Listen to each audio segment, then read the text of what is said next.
Pred se presrećen sam što imam možnost da bidam del od ovaj tim, na ovo Evropsko prvenstvo, istorijsko je sepak. Atmosferata je odlična, Makedonija se nalaga na prvo Evropsko prvenstvo, mnogo je normalno da ima euforija, site sme srekni, site sme veseli, no ejte na trening koga sme normalno, postoji ta koncentracija, sekad sme na visoko nivo i se nadevamo дека тоа така ќе остане.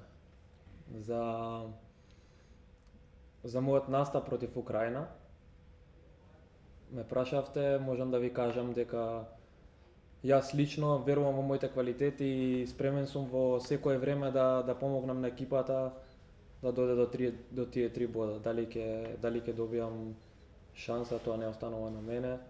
Јас сум спремен во секој момент и како што кажав, верувам во моите квалитети и знам дека би можел да бидам добра помош на екипата во било кое време.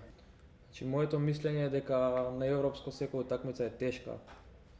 Не може да се каже пред време како би било најдобро да играме, што би било најдобро за екипата. Сето тоа се дешава во текот на утакмицата. Треба да влеземе 100% концентрирани во утакмицата и да дадеме се од себе, да бидеме Македонија како што бевме во прошлите утакмици. Значи, како што кажа Џани, против Австрија игравме одлично 70 минути, но ете, заврши утакмицата на крај 3-1 и да одигравме 2-1, никој немаше ништо, да победевме 2-1, немаше никој ништо да каже, иако последните 20 минути не ги одигравме добро. Значи, треба да бидеме Македонија како што знаеме да бидеме, да веруваме во нас и да дадеме се од себе на следната утакмица.